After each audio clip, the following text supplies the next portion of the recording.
Alam po ninyo, medyo dapat nung tinitignan po ninyo, nagtaka na kayo sa laki po ng rental in 11 days eh. 16 million, very glaring na po yun eh. Dito po, makikita po natin yung sa letter C, rental of other incidental expenses relative to the maintenance of safe houses. Dito po sa rental ng safe houses ng OBP, hindi po ito nagre-refer sa long-term lease. Tama ba? Hindi po, sir. We have no way of knowing. Tama po Yes ba? po. Okay. Basta't ang itong list na to naka-pertain lang doon sa period covered, which is yung December 21 to December 31. Tama po ba? Yes, Mr. Chair. So, ibig sabihin, ito nakalagay po dyan na 16 million, ito lang po yung covered niya. Yung December 21 up to December 31. Yes, Mr. Chair. Okay. Yun yung time po na... Yun yung time na ginastos implement. itong 16 million. Yes, Mr. Okay po? Chair. Yes, Mr. Okay. Chair.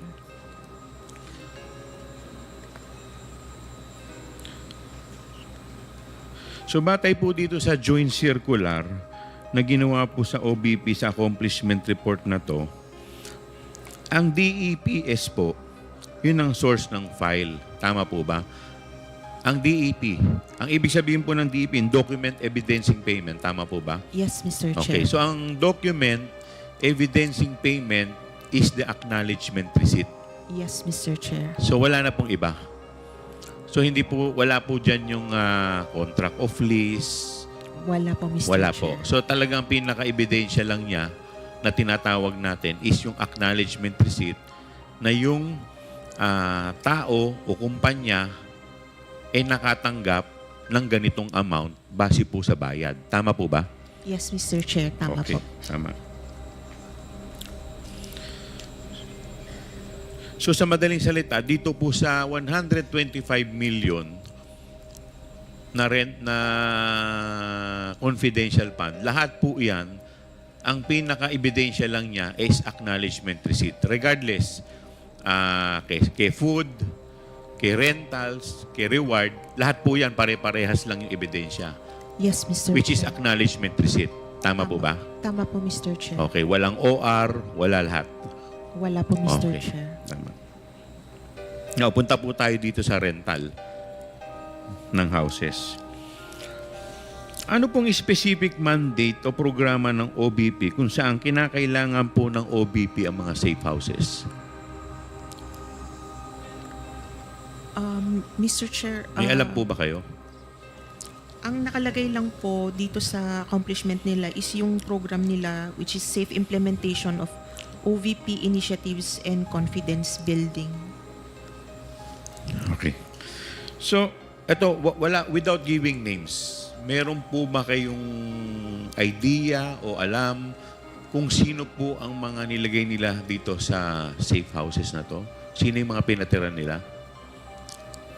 No, Mr. Chair, since it's a safe house, So, hindi talaga hindi po dinidivulge? pwede, yes, Okay. Mr. Chair.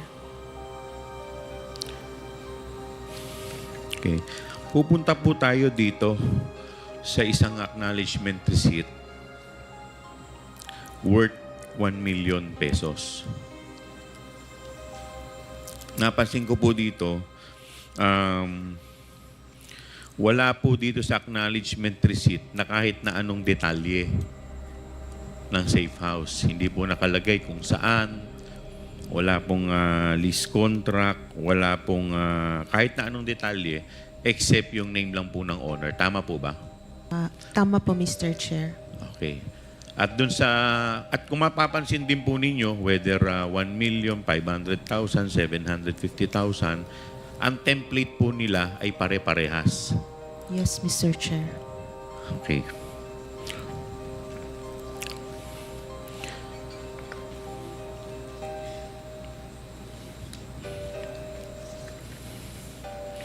Based po dito, sinasabi po ninyo sa liquidation ng OBP Confidential Fund, yung 2022, 34 ang acknowledgement receipt. At tama po ba? Yes, Mr. Chair. Okay. Tama. At kanina, sinabi po ninyo, sa 34 na to, 34 po yung safe houses. So, ibig sabihin, isang resibo represents one safe house. Tama po? Yes, Mr. Chair. Okay. May idea po ba kayo dito sa safe house na to kung ito po ba ay bahay, kondo, o kung ilang palapag? Wala po, Mr. Chair. Wala pong information. Wala po kayong Kung idea. ano lang So, ibig sabihin, wala kayong alam na detalye. No details, Mr. Chair. Okay. So, lumalabas din po dito, in 11 days, ang nagastos po nila sa safe houses is 16 million. Yes, Mr. Chair. Ayan po. Okay. Ano po yung pinakamurang safe house na kanilang nirentahan in 11 days? Yung pinakamura po. Magkano po yun? Mr. Chair, it's 250,000 po. Ang pinakamurang safe house na kanilang nirenta in 11 days is 250,000. 250,000, Mr. Chair. Okay. At ano naman po, magkakano naman po yung pinakamalaki?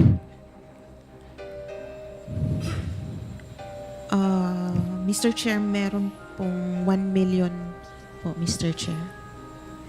Okay. So, base po dun sa inyong official receipt o base po dito sa official receipt na kanila pong in-issue at dito po sa pinakikita po sa atin, may dalawa po ditong nakalagay na 1 million. So, ibig sabihin po ba may dalawang safe houses sila na nirentahan in 11 days worth 1 million? Tama po ba yun?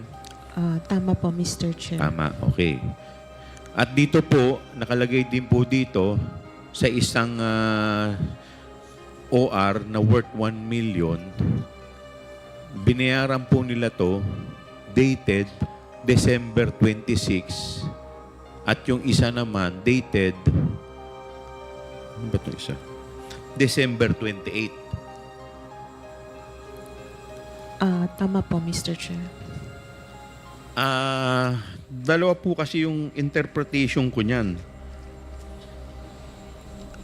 Ano po bang tama? Ito pong 1 million na to ay for 11 days, which is December 21 to December 31. O dahil po dung sa date of payment December 26, doon po nagsisimula yung rentals. So, 26, 27, 28, 29, 30, 31, which is 6 days. At doon naman po sa isa, December 28, which is 4 days. So, yung bang 1 million na binayad nila na December 28, yung 1 million na yun in 4 days o in 11 days?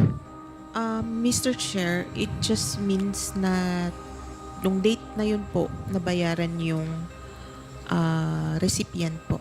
Pwede But it pong- does not follow na yun yung period cover. Yes, Mr. Chair. Pwede pong... Hindi ka ba 11 nagtaka na minsan na hindi ka naman, hindi po ba kayo nagtataka, di ba normally po sa mga rentals, magbabayad ka muna bago ka mag-occupy?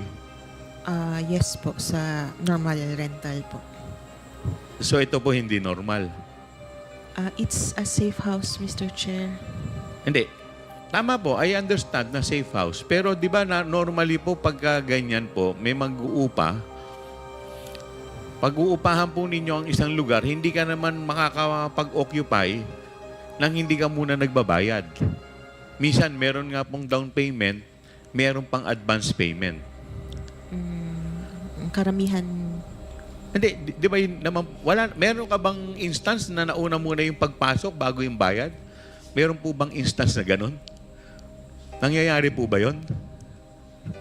wala po akong information. Wala pong kung information. may ganun Kasi po. ang normally po, magbabayad ka muna bago ka papayagan ng may-ari na pumasok. Tama po ba? Yes, Mr. Chair. So ito po, pwede rin naman na yung payment ng 1 million is just for 4 days. Possible din naman siya, Possible Mr. din. Chair. Tama po ba? Yes, Mr. Chair. Yun. Hindi po ba kayo nagtaka na sobrang mahal nun, yung 1,000,000 in just 4 days? Anong klase pong safe house to? May swimming pool po ba tong safe house? May wifi?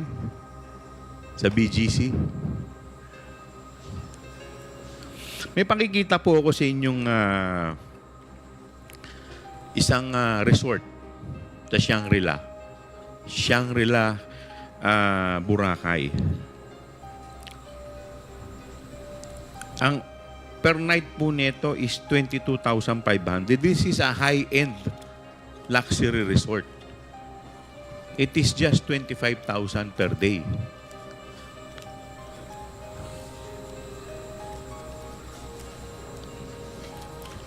As compared po natin dito sa 1 million, bali magkano po lumalabas yung 1 million per day in 11 days?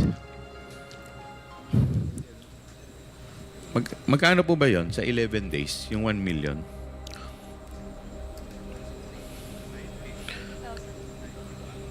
Mr. Chair, 90,000. 90,000 a day. 909. Yes, Mr. Chair. As compared po dun sa luxury resort with complete amenities. Much worse kung 4 days. Yung 1 million. 250. Magkakano po lumalabas yun in 4 days? 250, Mr. 250,000 per day. Hindi po ba kayo nagtaka kung bakit ganun kamahal? Wala Hindi po naman kayo nagtaka? kaming information kung gaano kalaki building po ba Wala siya po kayong or- information kung gaano po kalaki yung building. Okay. May papakita pa rin po ako sa inyo. Yung mga condo unit po sa BGC. Yan po. 90,000 per day. 90,000 per month sa BGC Taguig po. Hindi po yan 90,000 per day. That is 90,000 per month ang rental po dyan sa BGC. Ganyan po ba ang itsura nung rest house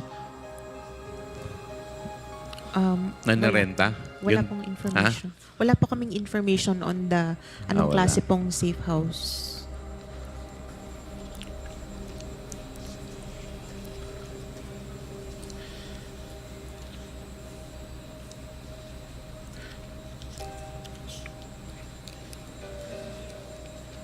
Alam po ninyo, medyo dapat nung tinitignan po ninyo, nagtaka na kayo sa laki po ng rental in 11 days eh.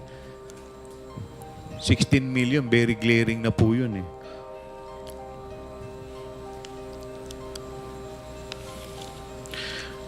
Nung December 28, 2022, ang binayaran po nila sa rentals is worth 2.850 million. Tama po ba? Yung petsang December 28, 2.6 million.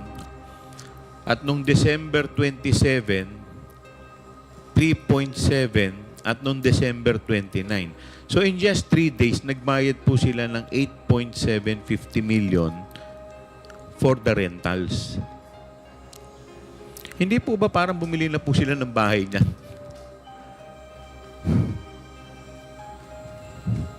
Pwede. Tama Mr. po Chair, ba? hindi po allowed ang purchase ng Ayun, safe house. hindi allowed yung purchase. Since kailangan pong Yes. Hindi rin secret. allowed yung construction. Tama ba? Yes, Mr. Chair. Okay.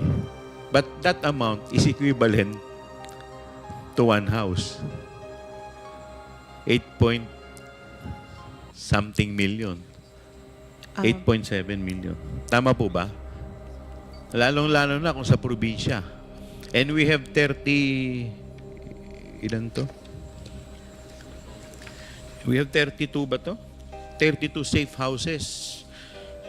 34 acknowledgement receipt.